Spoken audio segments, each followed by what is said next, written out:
Right. Hello, everyone. Welcome back to the Baseball Diaries. It's just me and Ty again. It is Wednesday at. Thursday. Oh my God, it's Thursday.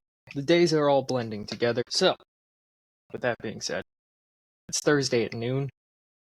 Sean's still in the forest. We haven't tracked him down. I don't think No. anyone will. Nick is, well, considering what happened in New York last night, he might not be with us either. Oh, are you talking about with the Knicks winning? Yes. Oh, He just might not be with us anymore. give me a break. The Spurs are winning in 5. Okay. All right. Fair enough. I don't know anything about basketball. Spurs in 5. I know we have Wemby. That's all I know. Yeah. Hey, dude's good. That's all I know. And he's tall. So. And he's tall. All right, so first thing, news and notes. We're gonna actually start with a topic this time, as opposed to try. a rant. Chris Sanchez, I fucking froth. Just holy shit! He finally ended his scoreless streak at 50 2/3. Makes him 5th all time for longest scoreless streak, passing Bob Gibson in the 1.12 ERA season. He's on a different planet right now. Oh yeah, Sanchez has for the longest time, Wheeler was just, yeah, that's the Phillies ace, and now it's like, okay, so Sanchez is god tier right now. Yes. He, like Tyler said, 50 2/3, 5th longest scoreless inning streak of all time. It was broken up by Jackson Merrill. Annoying. But, I mean, 5th all time and longest scoreless streak ever by a lefty in MLB history. And remember that there have been pretty impressive lefties. You know, in like MLB Randy history. Johnson. Clayton Kershaw with the lowest ERA of all time. Just a couple of names there. Of qualified pitchers, obviously. But this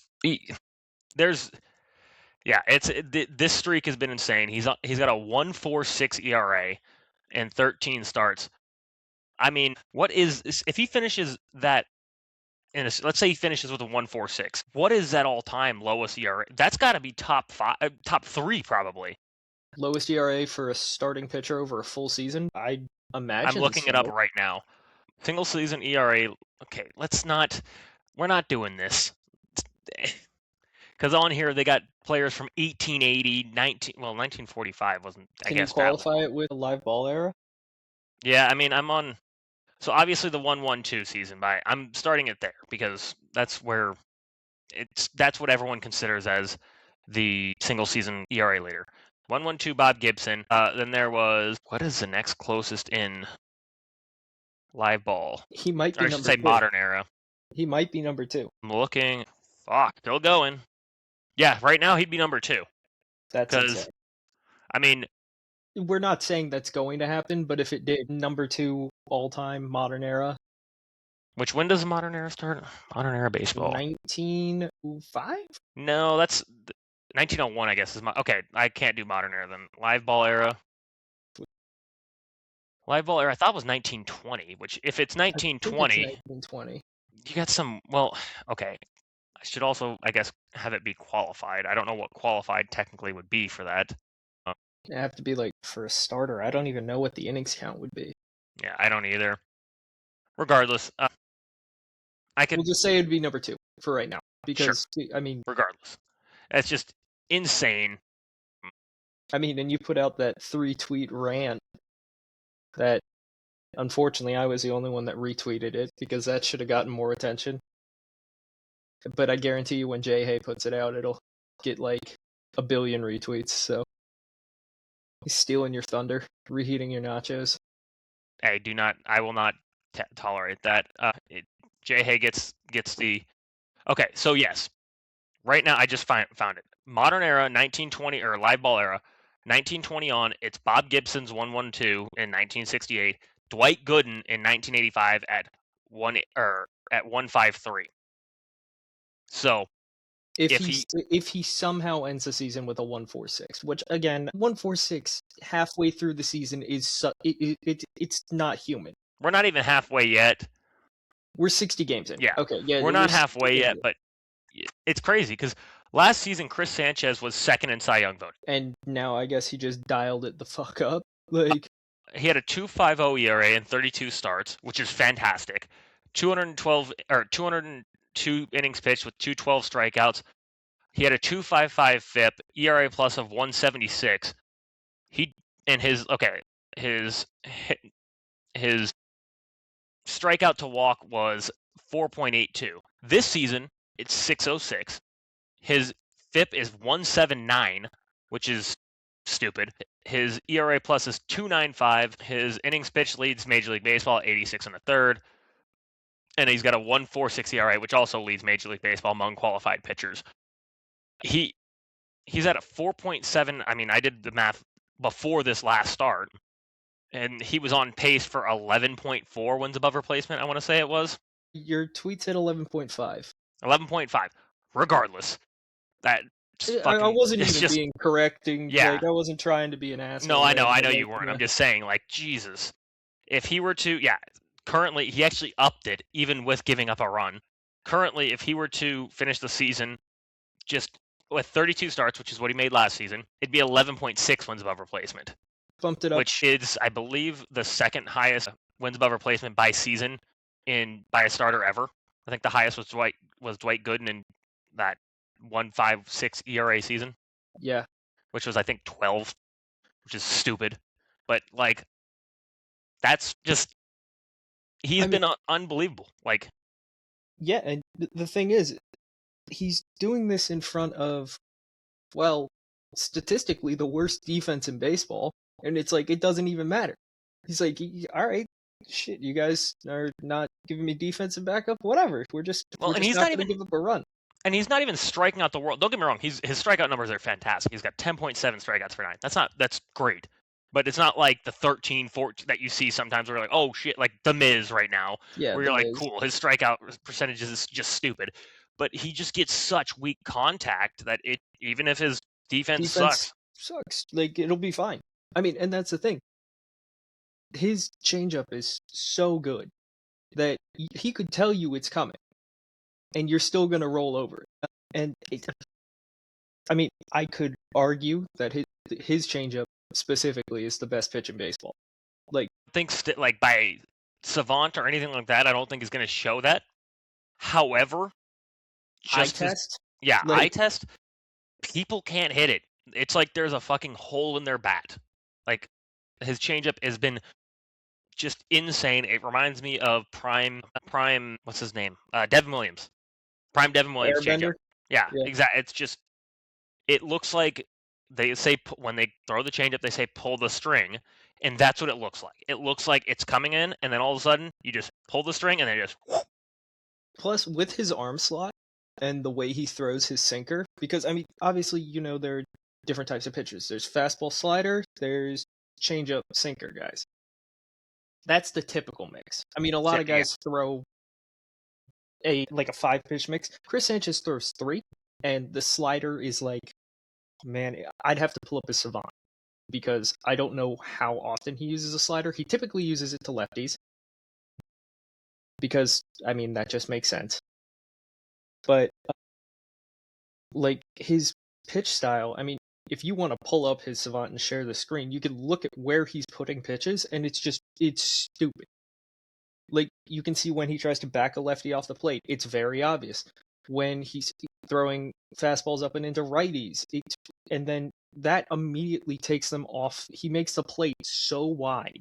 Yeah. With the way he pitches, that it's like, shit, I have to back off, and now the strike zone just got so much bigger because I have to protect against a lethal changeup, a 98-mile-an-hour sinker, and the guy occasionally will flip in a slider just to screw with you. Yeah, I mean, it's crazy that he only throws 3 pitches. Like, and it's so effective. Like, that's what's crazy, is that he is so effective with 3 pitches, and predominantly 2. Yeah. As a starting pitcher. That shows you, like, okay, I'm not saying this that is locations. I mean, it doesn't get better than that for a sinker. That's exactly where you want it. Change up, same thing. Slider, like there's not a bad pitch that he throws in this mix.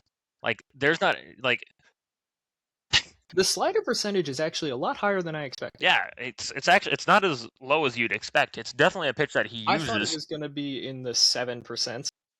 Yeah, I mean, it's definitely a pitch that he uses. Not, I mean, obviously not a ton, but it's still almost 20% of the time he's throwing it. So batters do have to think about it. Yeah. And that makes it, I mean, that makes it hard to deal with when you're like, okay, the fastball and the changeup are absolutely dominant. And then he flips in a slider and you're like, shit, I did not see that coming at all. Wasn't on the game plan. No, exactly. So you're just kind of, and what's crazy to me is it kind of gets into our next point a little bit is how dominant Chris Sanchez has been, given the rest of the National League, like National League Cy Young picture. The Cy Young picture we talked about it in the last episode too, but the Cy Young picture in the National League is 10 deep at this point. Like, Oh, it's 10 deep, and Paul Skeens is on the outside looking in. yeah, and I mean, right now, Chris Sanchez 146, Jacob Mizorowski 165, Chris Sale 201, Chase Burns 205.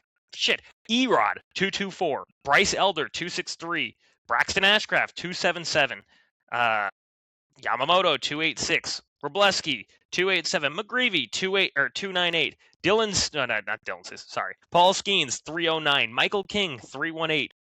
Like, that's all National League. Yep. Like, and that's the thing. Paul Skeens is getting supremely unlucky right now. yes. His expected ERA is 2.29.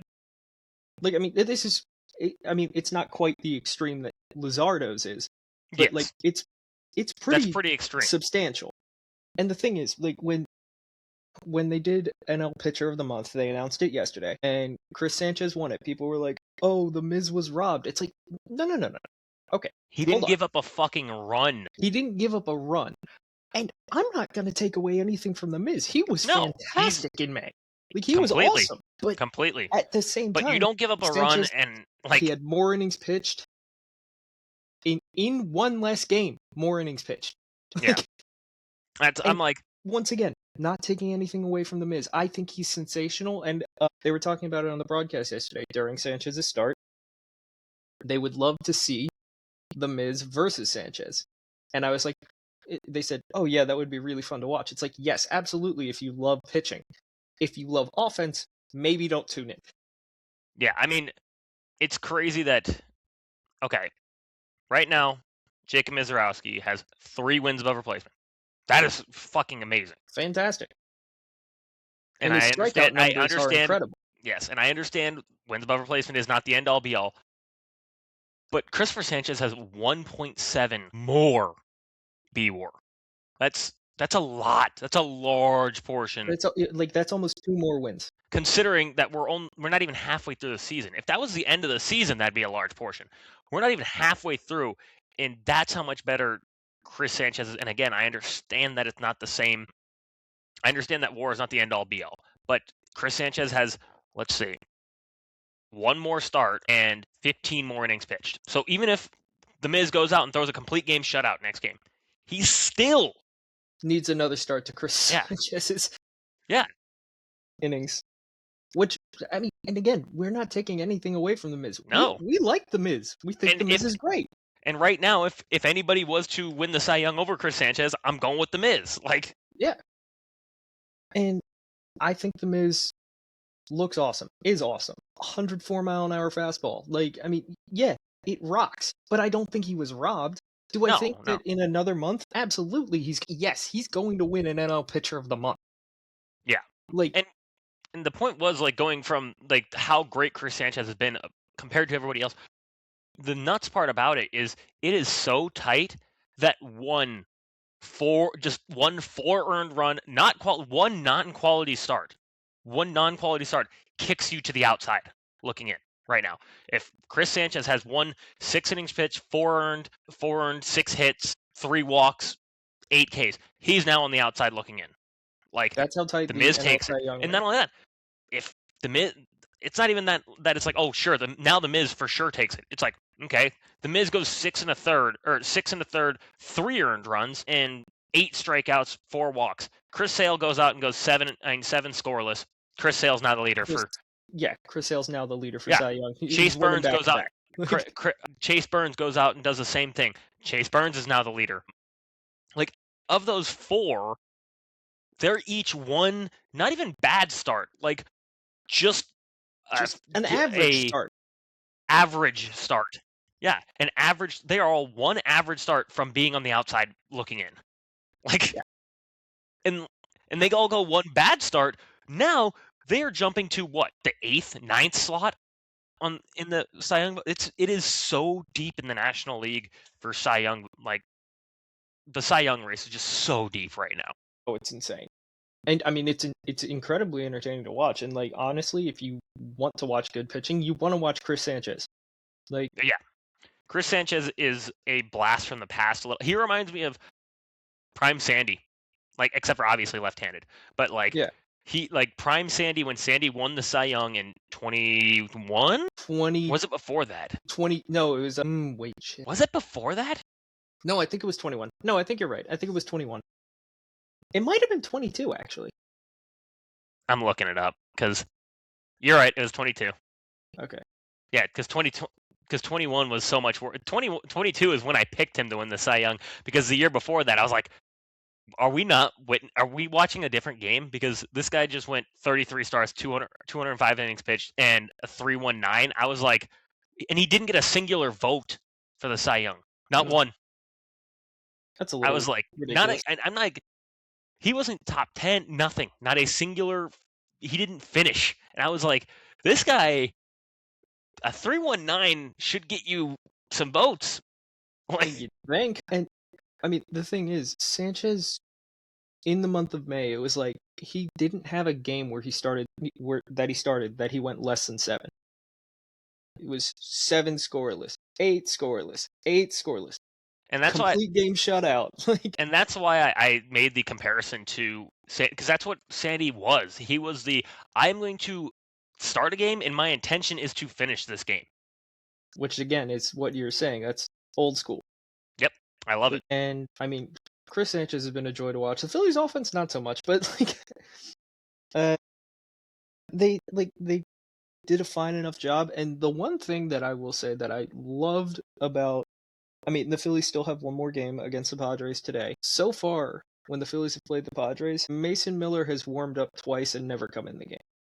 That's a good sign. You never want to see him. Yeah. Well, I mean, and the thing is, you got on 2 opposite teams, the Phillies and the Padres. You have 2 of the best closers in the entire sport. We are using Duran a little more than I would like. Yeah. Well, and this is what I mean. It's going to. Yeah, that kind of. We have a solid record, like a really unbelievable record in one-run games, and Duran's perfect in save opportunities at the moment. But here we're doing the Ryan Helsley experiment. And that's what I worry. I mean, that's where I was getting. That's where I was going. And that's where and I think you knew I was going. Yeah. To that well, point. And I was going to a different point on the opposite side with the Padres a little bit, because everyone was like, "Oh, the Padres, could they unseed the Dodgers? Could they unseed the Dodgers?" And it's the same fucking story every year, that they do it for a week and then they don't do it, because it's unsustainable to base your team around a bullpen. It just is. Like, bullpens are too fragile. I mean, look at the Diamondbacks in 2023 had one of the best bullpens in baseball. Then in 2024, they were the worst bullpen in baseball. Like, and I'm not going to take anything away from the Padres bullpen. The Padres bullpen is awesome. Insane. And it's about as sustainable as it gets. But like, but it's not over a full season. Exactly. There's so much volatility in a bullpen. Like, Jason Adams, a great reliever. Fantastic. Like, it does. But when you have to use them every single day, that's a problem. Kind of hurts you. Yeah, when you have to use them every single day, that is a problem. It's just, I don't know. I worry about those kind of things when it comes to teams that are like, oh yeah, let me just build it. And it looks like the AJ Preller's looking to do even more and add Aroldis Chapman for some fucking reason. I'm like, that's great. Get a starting pitcher, please. Like, one. Like, brother, so far we have faced Walker Buehler, and honestly, I don't even remember who the first guy was. I mean, the only starting pitchers that are halfway decent on their team are Michael King and Robert. What the heck is his name?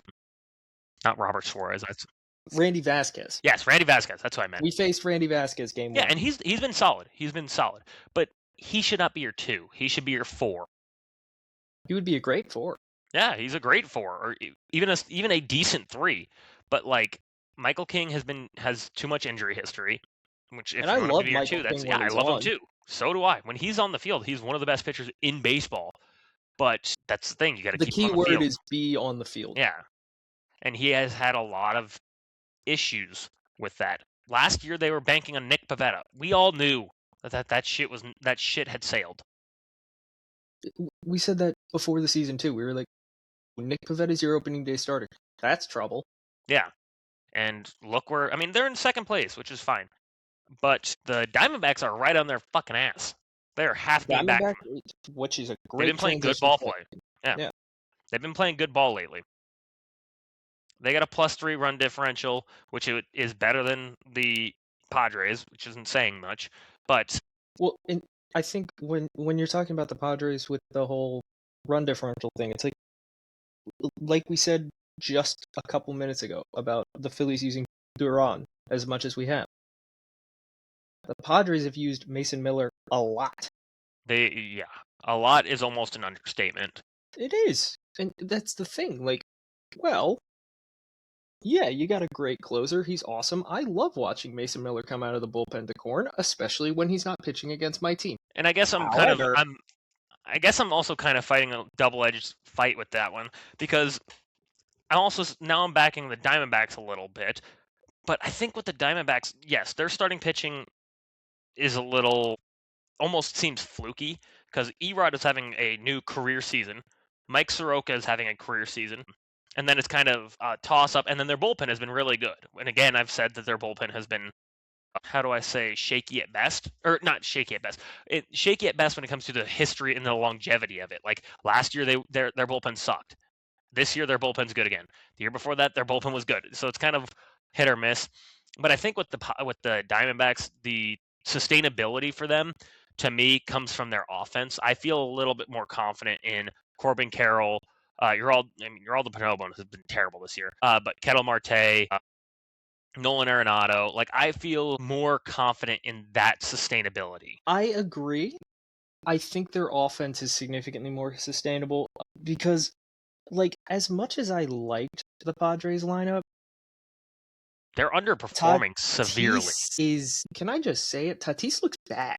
Tatis has been looking very bad. I shouldn't say, like, his batting average is fine. His on base percentage isn't great. There's no His pop. slug is There's no in pop. the toilet. I mean, we're looking right now. It is June 4th. He has singular homer. He has 7 doubles. The whole season, he has 9 extra base hits. That's it. Like I That's said, there's not no good. pop. Like this is not. And I mean, I know he got paid. That it's early to say this, but it looks like a bad contract right now because, look, And I'm not going to say that the ringworm thing was not ringworm. It could have been, but it's a little suspect that the power numbers have been what they are since. Yeah, I mean, I and I am yeah, not I know what you're saying saying. that. I am not saying that's the reason. Absolutely not. But at the same time, I'm like, where'd the pop go? Like, this is a guy who was pimping homers like it was nobody's business. I mean, the best offensive now he players. Can't fly a home run. Yeah. I mean, the best offensive players right now by OPS Plus on the Padres are Ty France, who. God. And Gavin Sheets. Gavin Sheets only has home runs against righties. So I'm not even kidding. That's it. I believe you. I'm just like, I mean, Manny Machado has been just bad, just flat out. He's got a 172 batting average. He has negative .7 wins above replacement, being one of the best Gold Glove third basemen in the history of the sport. Like, and he's just that bad. Like, he has been like the Padres, man. We've always said that the window is closed, and I've always kind of said, well, there's one thing going for them. It's that AJ Preller smokes crack and is willing to make any trade ever. Like, we have constantly said that AJ Preller is completely insane, and he backs it up every season. So at this point, it's not even like this isn't a crazy statement to make. No, it's like he does it in the show too. I know. I just like does he trade Tatis and get like 3 pieces that reopen the window? He Potentially. Might. He might. Like, and to say that's a bad contract, at the time, it's so funny because when at the time everyone was talking about that contract like it was the Ronald Acuna contract. When he signed that deal, everyone was like, "Oh, this is Ronald Acuna Jr. all over again." And this is the flip side of it. So when people are always like, "Oh, these early contracts, they're always a bad thing for the player. They're always a bad thing."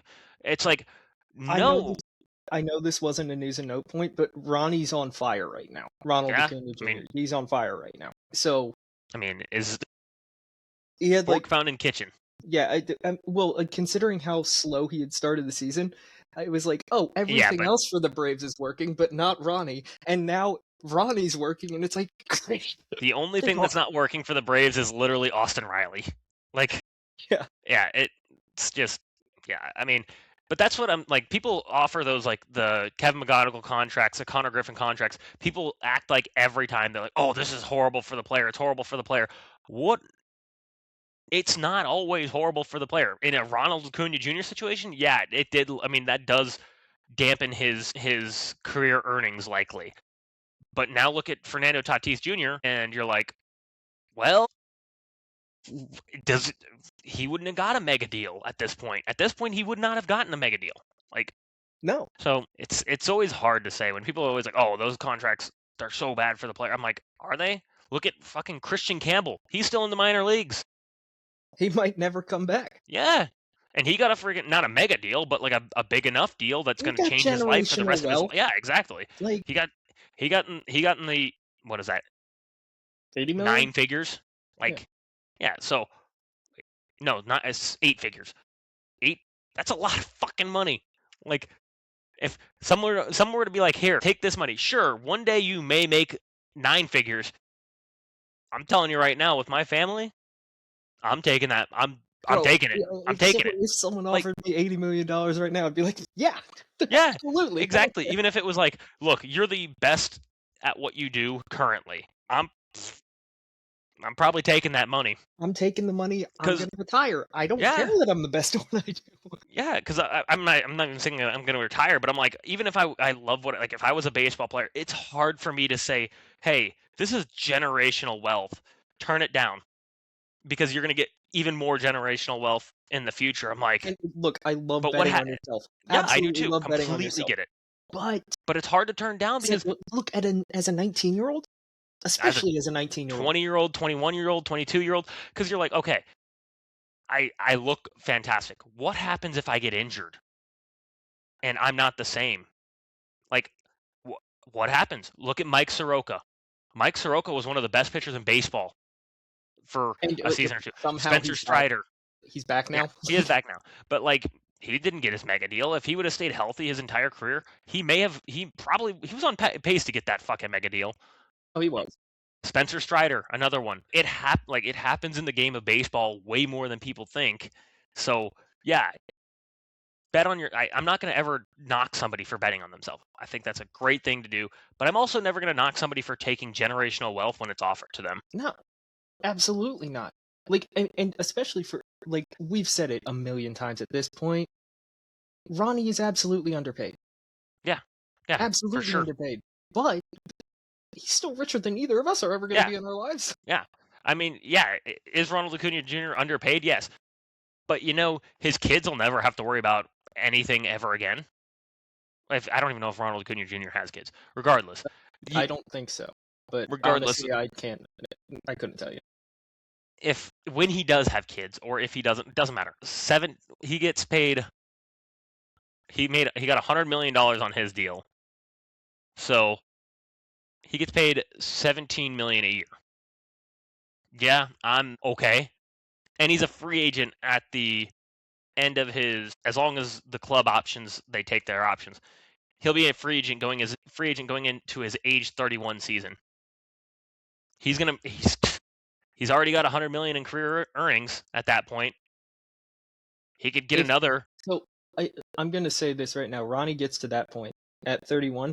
If the Braves don't give him like a super front-loaded contract, like as essentially you're going to retire here, we love you, XYZ, you won an MVP, you won a Rookie of the Year, you got it. He didn't play in the World Series, but he was part of the team and he was a huge reason they got there. Like, It's the right thing to do as a thank you. Do I think the Braves do it? No, they're not ethical. But if they were, Well, and at the end of the day, he's only going into his age 31 season. I know That's not like that's really he could still okay. play It's another not 9 years. he could. I don't know. Is he the same player for 9 years? No, God no. No, God no. Because the I mean, speed's going to go first. at some point, he's a DH.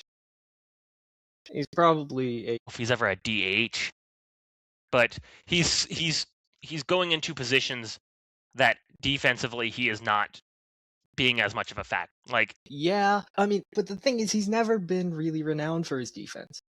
yeah, but he hasn't also not been. He's had some very good seasons I defensively. mean, he's got a cannon of an arm. Yeah. Yes. Absolutely has a cannon of an arm.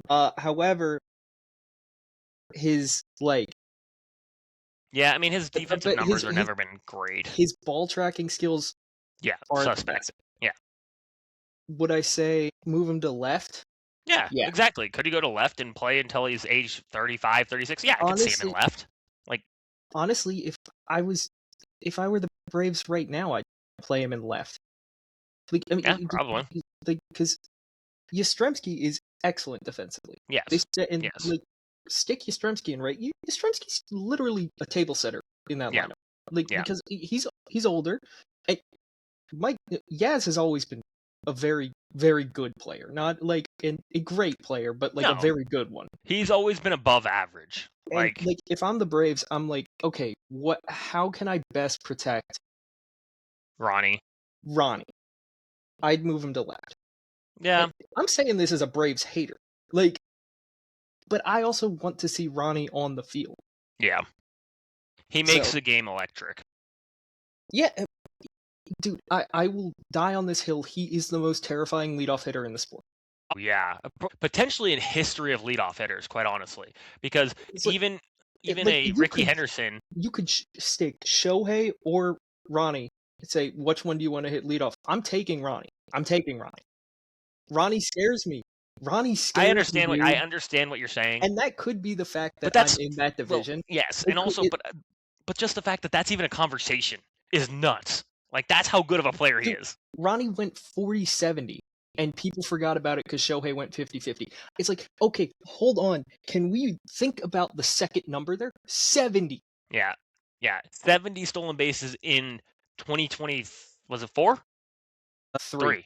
Yeah, 2023. That was because remember that was the Braves offense. That was like yeah. You mean they scored 17 runs in 3 straight games? Like yeah, I mean he had 41 homers, 73 stolen bases. What's crazy to me is that's also not even that's fucking nuts. That's not even the first time that he's even come close to a 40-40 season. His rookie season, he had 41 homers, 37 stolen bases.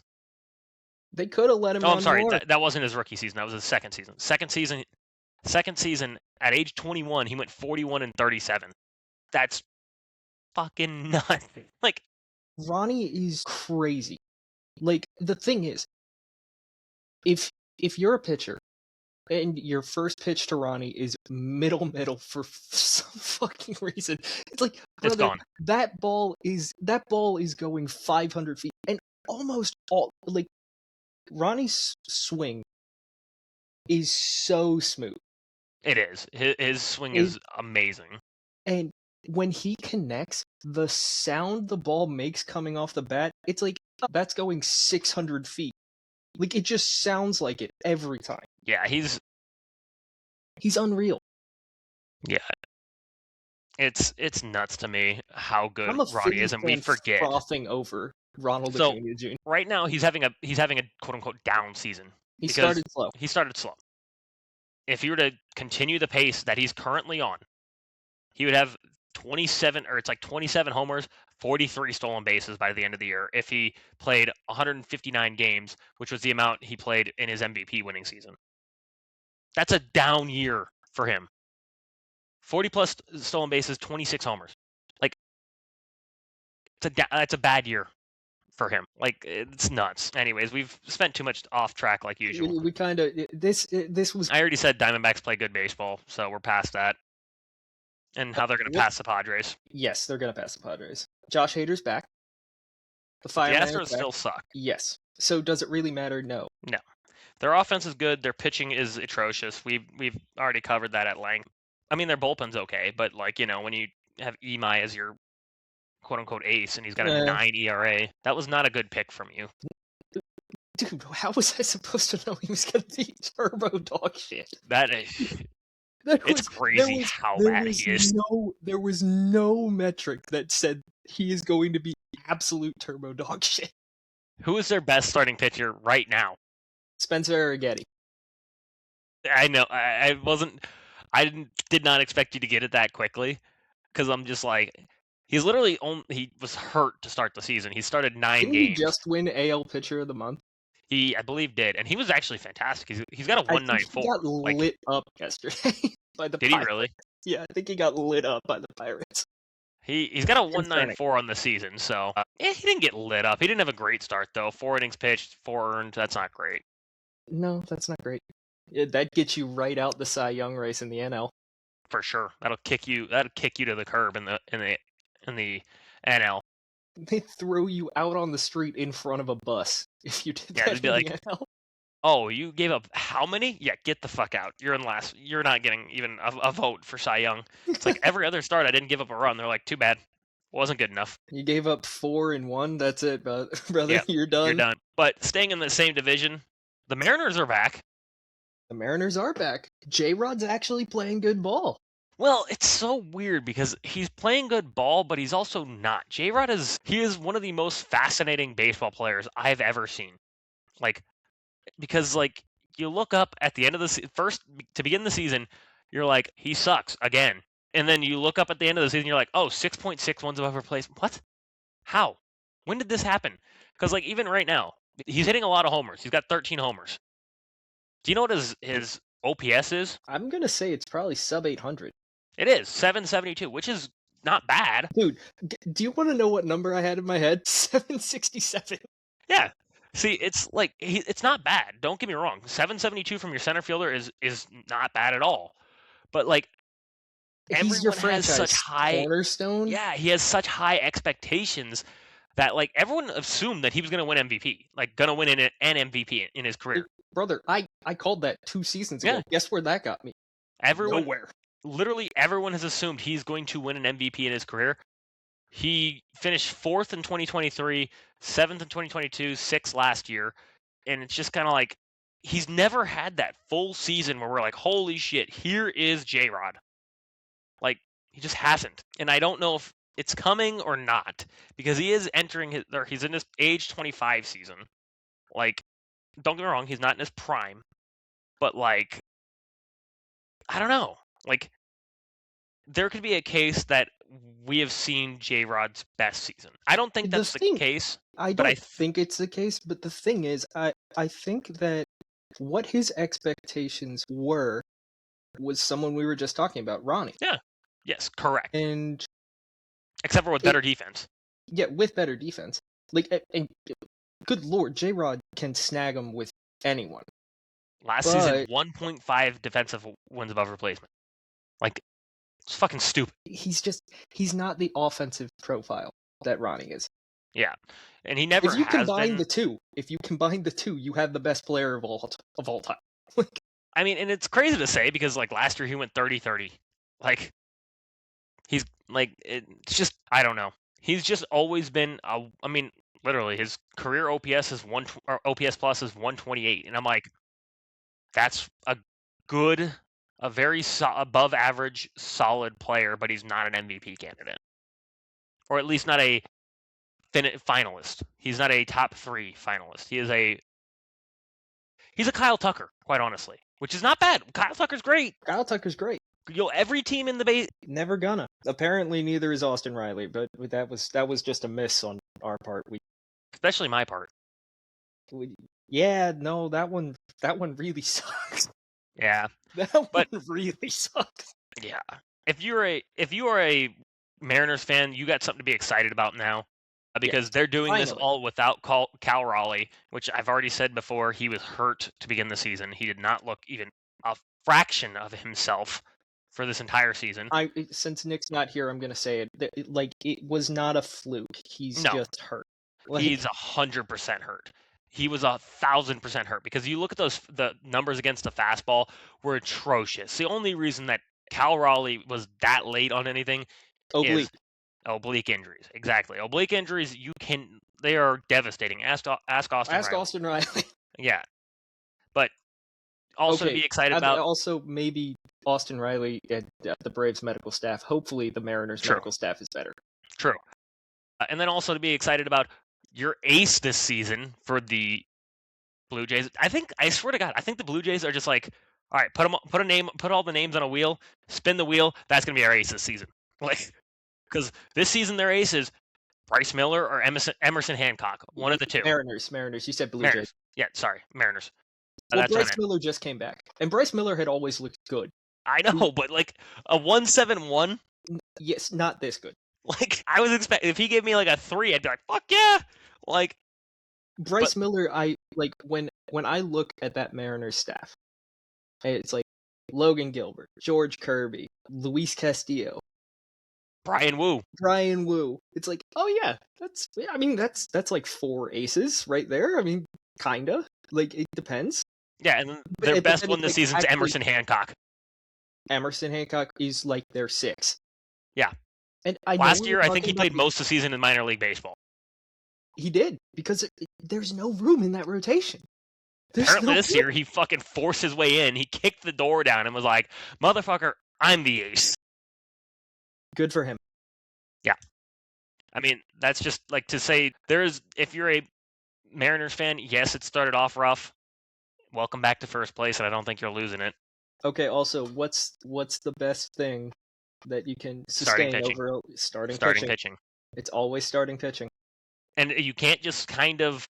You can't fake starting pitching, man. Well, not only that, but like you can't just have like 2 good starting pitchers and then just be like, oh yeah, we've built our start. No, if you have 5, 6 deep starting pitchers that are good, that are like very, very, very good, now you're sustainable. Now you are very sustainable. Okay, I'm gonna come out with a interesting take here. They should trade one of Castillo or Kirby for offense. I said that same thing about Brian Wu 2 seasons ago. Yeah, but then Brian Wu became... I agree. But the issue is Castillo has been bad. Like, Castillo's been very bad. You could get someone to buy on him. I think so, but what will they return is the issue. I mean, Luis Castillo right now is a 5.53. Yeah, so it's been really bad for... I mean, he got kicked out of the starting rotation. Wait, did they put him in the bullpen? Yes, he's in the bullpen now. He's piggybacking on Bryce Miller starts. Well, that makes sense because Miller just came back from injury. Yeah. And also, Miller's stuff is better than Castillo's. And Castillo, I mean, geez, I'm looking at the Savant right now. It is atrocious. Right? It's not just like it's crazy. And then also, I believe Castillo's got a contract too. He does. Like, Castillo, when he was the hot button topic, I think it was in 2022 when he was on the Reds, and people were like frothing over him, wanting to trade for him so badly. I was like, I don't trust him. See, and I was the opposite. I'm not gonna lie. I felt very comfortable with him. Like, and to be fair, until this season, that was a good bet. Even last season, he had a 3.5 ERA, and that's what I felt like he was. I never felt like he was an ace. I never thought like, oh, this guy is the best pitcher in the league. I always felt like this guy is a insanely good 2, is what he reminded me of. Like, and at his worst, he's a 3. But this season, he's been a 5. Like, and it's not even. He's not even a 5. Yeah, he's a bullpen. Bullpen. Yeah. Which is that's why I said, like, I was like, I don't know who. I mean, you could try and trade George Kirby too, but I'm like, I just think the stability that George Kirby provides is hard to get away from. The thing is, Kirby always fills up the strike zone. You know what you're getting. That's exactly what I'm saying. Like, because Kirby is like, he's kind of a Chad innings eater. I hate to say it. He's a good Chad innings eater. He's a very good Chad innings eater. I expected him to be an ace, like, just because of the stuff and the way that never got there. No, and I mean, technically he still could, but the thing is, he plays in the strike zone way too much. Yeah. Like, look, I love not walking people, But dude, you have 98-mile-an-hour fastballs. Get someone reaching. Like, flip a Yeah. curveball in there and throw a high fastball to get a swing Get and him miss. guessing a little bit because, yeah, your walk rate is great, but I don't know. What's his whiff percentage right now? Question. Because I kind of want to see his savant right now, He doesn't get a lot of whiffs just because he plays too much in the zone. which we have So, said for 3 straight years now. so that's why I'm like, I don't know if they can flip him. I don't know who. I mean, they need to make a trade at the deadline for sure for some offense, and honestly, potentially, I hate to say it, a closer because Munoz has not been that great this season. No. Yeah, and that's the thing. Like, hold on, I'm gonna scroll to the locations. The location of the four-seamer is not bad. The location of the sinker is awful. Yeah, I don't like that. I would like it to be more down and in. That's essentially middle. What is that? Okay, his whiff percentage on his four seamer is 21.6%. His sweeper is 27.1%. Sinker 12.5%. His knuckle curve is 16.9%. His changeup is 23.5%, and then his cutter is 13.6%. And here's I understand why he throws the mix he does, but his numbers against righties is so uncomfortably predictable that I hate it. 28% fastball, 34% sweeper, 34% slider. I was just looking at it and thinking about it. I was like, if I were to think of anything, I would up the usage of the changeup a little bit more. I would up the usage of the changeup a lot. Get him off your fastball. Yeah, because I feel like the thing is that if you're and his changeup, he gets a lot of he gets a lot of whiffs on it. So I'm like, I mean, it's his most whiffed on pitch. No, I lied. His sweeper is his most whiffed pitch, but then it's the changeup right after that. So I'm like, I And don't it's know. like It tells me he sells the changeup quite a bit. So well, I mean, and the thing is, he's got almost a 10-mile-an-hour difference between his fastball and his changeup. which that'll play. That'll play. Like, dude, get him off your fastball. Yeah. All right, we got to get rolling because it's starting to get later quick, and Yeah. we Castellanos was DFA'd in Philadelphia, which is objectively hilarious, but also kind of fucked up to make him go on the road trip and then DFA him. Kind of a nothing burger. He was really struggling. Yeah, I mean, he's been really struggling for the last 4 seasons at this point. Yeah. So, He's still a character for baseball. Like, well, I love his character. It's he's great. He's hilarious. objectively a hilarious dude, but Yes, bit of a head case. of a head case. I don't know if he Gets another contract. I don't Yeah, think he does. I don't think he does either. I think this is it. Which, in that case, congrats on a Exactly. If you congrats retire, on a congrats on a career. on a career. Yeah, I was like, Yeah, I was gonna say great, it and I was. was like, I'd say a good career. A good career. good career. Like, but not Hall of Very Good, Hall of Good. Yeah. Hall of better than the average Joe. Yeah. The next point is a fun one. I shouldn't say average Joe. Average Major League Baseball player. That's. Yeah. I don't want to disrespect Castellanos at any means. So, Mr. DeGrom, congrats. 100 congrats on wins. 100 wins. Oh, we talked about this before. I can't. Does he get in? My heart says yes. He's 38. Yes, but he's 38. His career ERA is a 2.61. His wins above replacement is 46.3.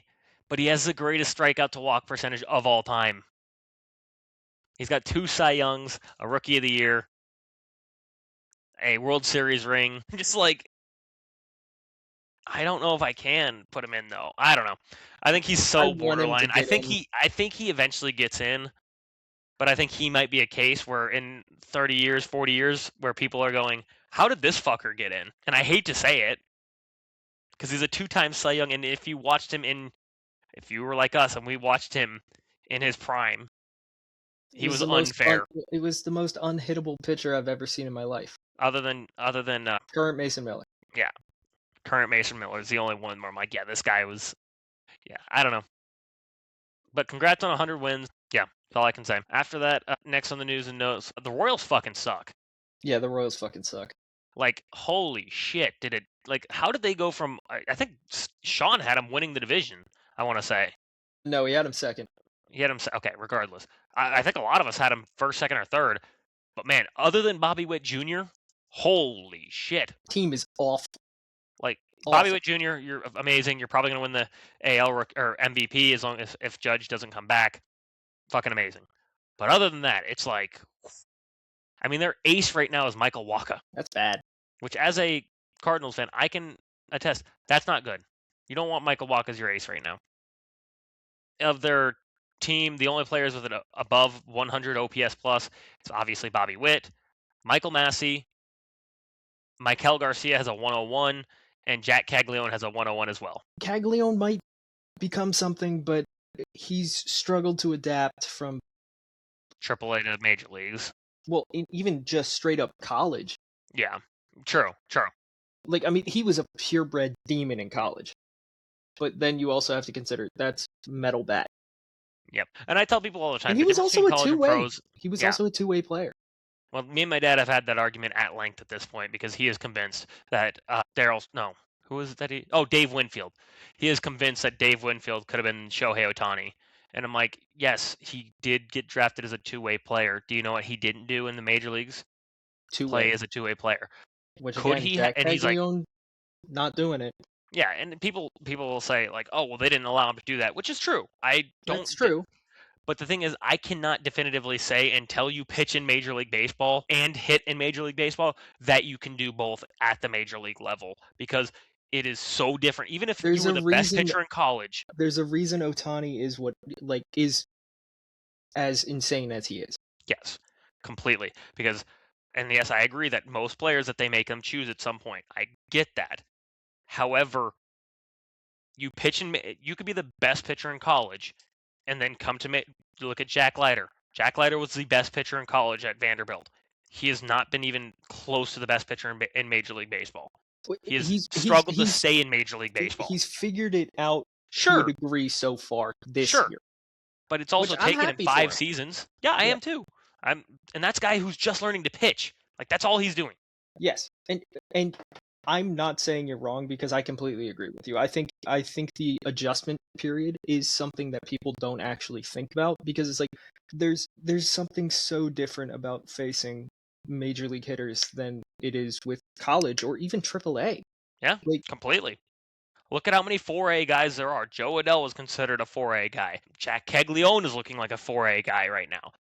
I think he just hit his 6th home run, so even yeah.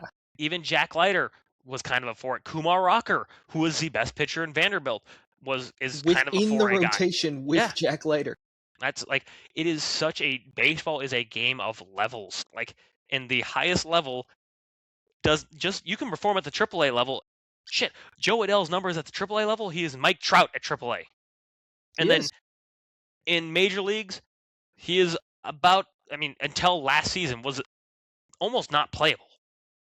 So yeah, it's a game of There's a reason there are so many levels between like major leagues and where you start.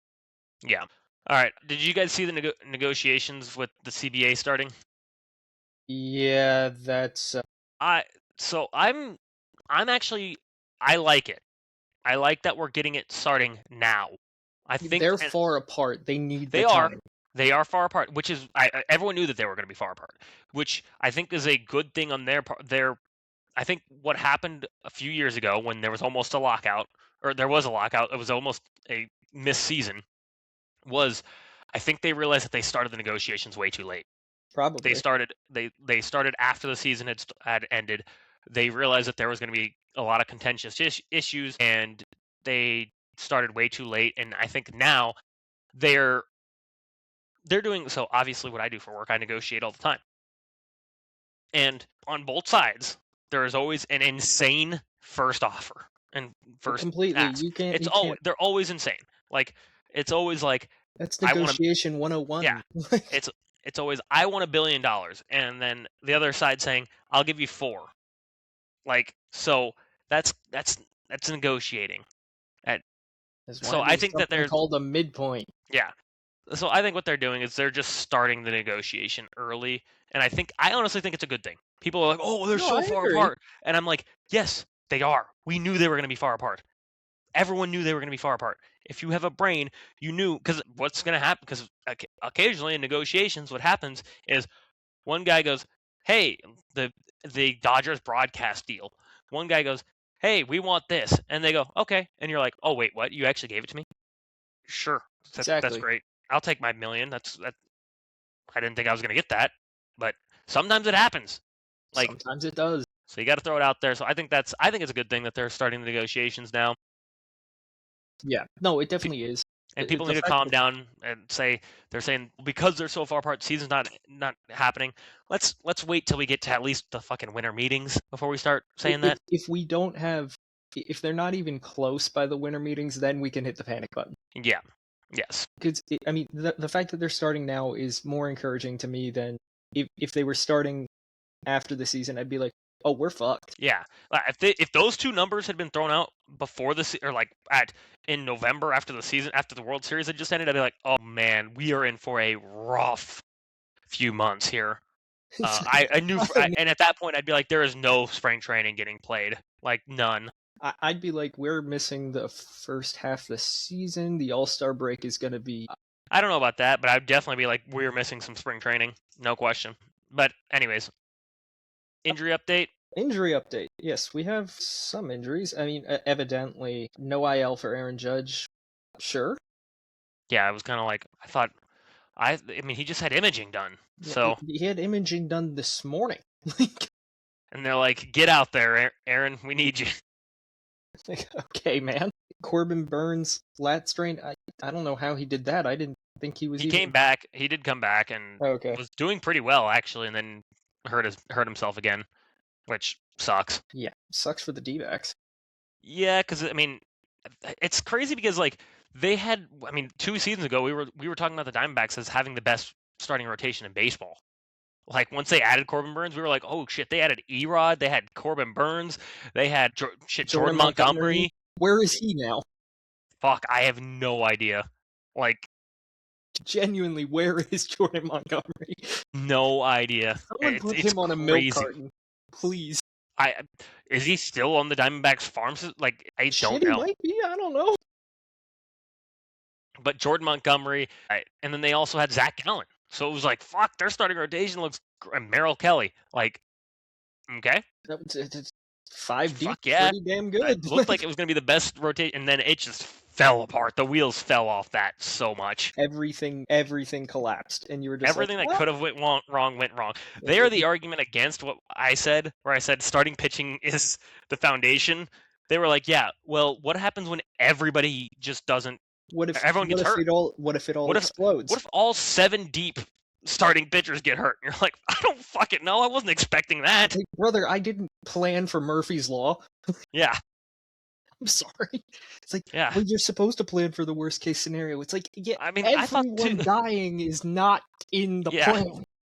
I was not expecting a genocide of my pitching staff. Like what happened here? Unlimited genocide on Diamondbacks starting pitching. Yeah, it's like I literally end of the 2023 season, going into 2024, we were like, fuck, the Diamondbacks pitching staff. Jordan Montgomery is their 5. Like, and now we don't even know where Jordan Montgomery is. I know, it's crazy. He might not exist anymore. Yeah. So yeah, that sucks for the D-backs, and especially since they're playing good ball. Yeah, they are playing good ball, and if they could get anything of what Corbin Burns was, holy shit! Like, I mean, now you're looking at a good team. Back at this point in the season, it's like if he stays healthy, it's like, well, that's probably like 20 plus starts. Like that's pretty damn good. And now it's like, okay, well, but if they get him like peak Corbin Burns for 15, you're gonna be like, okay, I'll take that. Yeah, you get peak Corbin Burns at any point, you're happy. I mean, that's an ace. Corbin Burns in his prime was a true ace. Yep, one of the shortest primes of all time, by the way. 2 seasons, like 2 seasons. Prime Corbin Burns. How long did that last? Well, I think it was longer than that. I feel like it was like 3. Maybe it was 3. Yeah, 3 seasons. 4 seasons. I'll go 3.5. 3. Oh fuck. Hang on. 1, 2, 3, 4. 4.5. 4.5 seasons. 4.5 seasons. So what? He's like glorified Tim Lincecum. Basically. I mean, Tim last year he Lincecum. looked good. Last year in the 11 starts he made, he had a 2.66. Yeah, before he literally pulled himself from a start because he said it's over. But yeah, now he's what, Tim Lincecum without the flow. That's tough. And without the World Series rings. Yeah. Or the complete games. Or the marijuana. Well, we don't know that. Okay, yeah. Yeah, Never let mind. Tim smoke. Let Tim smoke, man. After that, Connor Griffin. yeah, that sucks. Yeah. It's a forearm strain, so he'll be back. He's also a shortstop. He'll be fine in like a couple days. Yeah, he'll be fine. But I'm like, man, come on, my Pirates need to finish second place, like I said they would. You are all over the place with the Pirates. Hey, they're right behind the Cardinals right now. Yeah, because the NL Central is goated apparently. Well, and they are second in run differential. Actually, they're tied with. No, they're one behind the Cardinals right now. Yeah, second best run differential in that division. So Pirates are goated. Braxton Ashcraft is going to win the Cy Young this year. Okay, hold on. He wasn't even in the top 10 talk we were having. He was definitely in the top 10. Okay. He was, I would say, right at like the 8-9 spot, which is nuts because he's got like a 2.9 ERA. He's above Skeens. Yes, he is above Skeens, which is insane because the guy just, man. yeah. Somehow he's above Skeens in the Cy Young conversation when Skeens has a 301. 309. 309, sorry. Yeah, Braxton Ashcraft, he's got a whole 277, and he's in like the 6 or 7 slot for. Just like the NL Cy Young is crazy, man. Yep. And here's something that might help your $20 bet. Murakami's on the IL. Yes, I hate that though because Murakami he's fun. Oh man, they're saying 4 to 6 weeks for him. Yeah, that's really bad. For the hamstring strain. That sucks because he has been the White Sox Kyle Schwarber. Yes. Also, the Phillies are playing in their powder blues, and Wheeler just threw a 97-mile-an-hour fastball. He's Good so news. back. He's so back. Good news. Oh, he threw 99 his last start, and I was like, apparently, I feel things. Apparently, he feels. What do you mean, feel things? No, Gotcha. no. I felt things. I thought you were saying Zach Wheeler's. Dude, you got to be careful with Zach Wheeler, man. He just had a rib removed. Apparently, that's secure to thoracic outlet. Is you have to remove a fucking rib. Yeah, and have your wife turn it into a necklace. Yes. Evidently. I guarantee you, she got that from Bryce Harper. Like, that was a Bryce. That has Bryce Harper written all over it. Oh yeah, absolutely. Are you kidding? Like they were like, oh, what are you gonna do with the rib? He's like, I got an idea. Turn it into a necklace. He's like, fucking You've what? seen Monsters vs. Aliens, right? No. So there's a character in Monsters vs. Aliens. His name is Bob. He is literally just like a gelatinous mass. And he says, I think I know who you're talking about. Yeah. I may not have a brain, gentlemen, but I have an idea. Yes. I know exactly what scene I've seen the memes for that one. Yes. That is exactly what Bryce Harper said to Miss Wheeler. Yeah, she was like, well, first of all, like, I bet you this is how that conversation went. That conversation was like, Zach Wheeler's like, oh, the surgery was a success. They removed the rib. And Bryce was like, what are you guys going to do with the rib? And he was like, what do you mean? What are we going to do with it? It's still in the hospital. He's like, go get it. Yeah, exactly. I got an idea. What? What do you mean? Your wife's going to turn it into a necklace. First of all, like, and then all the people who like see the necklace are like, "Oh wow, that's a really pretty necklace. Where'd you get it?" My husband's ribs. Like, fucking what? You just got Mrs. Nola sitting there like, why? It's just like, but she's like, "Shut up, your husband's." She's like, "Shut up, your husband shouldn't even be in the rotation." That was a burn, but all right. Okay, so I do have an uncomfortable part about Nola's fastball run value is -16. I mean, are you shocked? No, not at all. But last one, this one's sad. Yuri Perez. They're all sad. Well, this one's really sad because it was like, he's finally back. He's doing it. He looked good. J-Hay picked him to win Cy Young this year. That's tough. 8 weeks out, Yuri Perez. Yeah, he's out for 8 weeks. Not like the Marlins were going to do anything. Hey, don't count them out. They might make the playoffs. I'm not betting that they will, but they might. They're in 4th. They're behind the Nationals. They're not making the playoffs. I lied.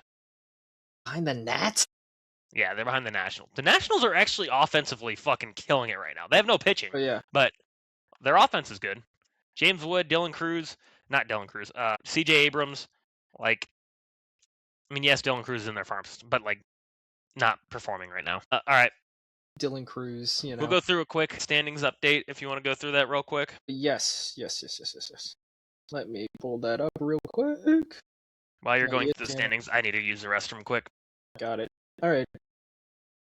So, starting in the American League, we have the Rays somehow again, first place, 36 and 23. New York Yankees are 36 and 25. Toronto is 29 and 33. Baltimore is 29 and 33. Boston is 26 and 34. In the AL Central, we have the Cleveland Guardians, 36 and 27. Chicago White Sox at 33 and 29. Minnesota Twins at 29 and 34. Detroit at 25 and 38.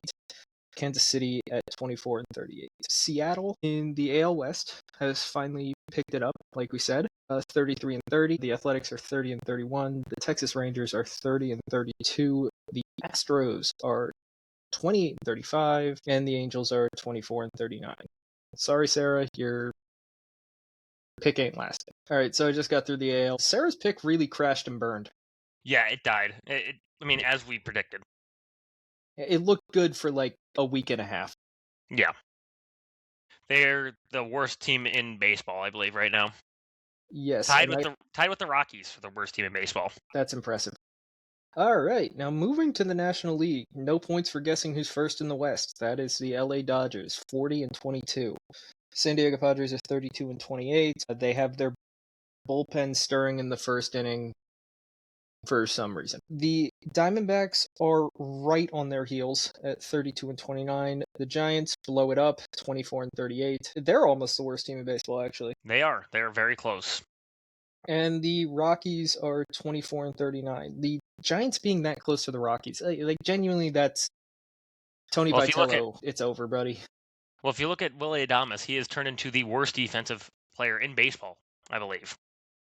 Yeah, that's uncomfortable. All right, now to the NL Central that still runs through Milwaukee, Wisconsin. I mean, big shocker. Yeah. Trades away best pitcher, gets new best pitcher, and Kyle Harrison and the Miz. Fucking shocking. Absolutely shocking. The Brewers are 37 and 22. The St. Louis Cardinals riding high in second place at 32 and 28. The Pittsburgh Pirates are 33 and 29. The Chicago Cubs are 32 and 30. Wow. Well, I guess that happens when you lose Cade Horton. And Matthew Boyd and everyone. Justin Steele. Have you gotten a call from Chicago yet? Not yet. Waiting on it. Yeah, I figured. The Cincinnati Reds are 31 and 30. I mean, the entire division's above 500. Tarps off. Then your fault. I know. The Atlanta Braves are 42 and 20. I somehow made them the best team in baseball. Again. The Phillies are 32 and 29. Unfortunate, but Jesus. I just looked at the Braves run. The Miami Marlins are 29 and 34, and it brings me so much joy to say this because I can actually take joy out of it because the Phillies aren't dead last anymore. The New York Mets are 27 and 35 and dead last in the division. All right, you want to run through some stats real quick? Yep. All right. Leading in batting average, we got Otto Lopez with the Marlins. Just behind him is Brandon Marsh. Marshy? Otto Lopez is hitting .336. In homers, big shocker, Kyle Schwarber with 23. RBIs, still Andy fucking Pajes, apparently. 51 of those. Stolen bases, we got Nasim Nunez still, who's got 22 stolen bases, which is impressive when his batting average is 191. If you could ever get on base more, you would have a lot more of those. On base percentage, Nick Kurtz at 440. You got slugging percentage, Jordan Alvarez, 649. OPS is Jordan Alvarez at 1.075. So the Astros are Jordan and friends at this point. Genuinely. And you know what? Shout out Jordan. You're going to be like one of the 3 picks I get right this year. Yes, let's see. Now heading to pitching, like I said before, Chris Sanchez, 146, leads baseball. Wins, it's Aaron Ashby still, and Gavin Williams beside him. Like, how the fuck? Aaron Ashby. This is why wins is not a real stat. Aaron Ashby is leading in wins. I don't even know what his ERA is. He's got 9. How? What? He's got 9 wins, and I mean, he's got a 2.17 ERA, so that's pretty fucking good. So, how many games has he started? Apparently, all of them. No, one. He started one game. And he's yeah. This is why wins is not a real stat. Strikeouts, Dude, Jacob his Mizorowski. savant page is stupid. It's a Brewer. What do you expect? Yeah, that's fair. Strikeouts, we got Jacob Mizorowski at 108. Saves, it is Cade Smith with 21. Still shockingly still above Mason Miller at 17. Whip, it is Jacob Mizorowski again with a .79. Batting average against Jacob Mizorowski with a 1.5. Innings pitched, Chris Chris Sanchez, 86 Sanchez. and a third. So right now it's just the stats in pitching are either Chris Chris Sanchez Sanchez, or a Brewer. Mizorowski. One of the two, or Brewer apparently. But like, yes, it's Mizorowski and then Aaron Ashby for some reason. For some reason. Just happens to be there. 27 games so far this year, and he started one. That's nuts. All right, well, like, the savant page is so dumb. Earned runs allowed, Michael Lorenzen of the Colorado shocker. Rockies. Shocker. But anyways, my child is awake, so I gotta go pick her up. So it's been a good episode. Yes. I will not be here on Saturday Where will you be? at a wedding. Okay, that's fine. I'll allow it. You'll allow it, thank Me and you. Nick. I'm glad you're granting me permission. Me and Nick will be recording hopefully if Nick is alive. At this point, Yeah. who knows? Yeah. All right. Later, everybody. Peace.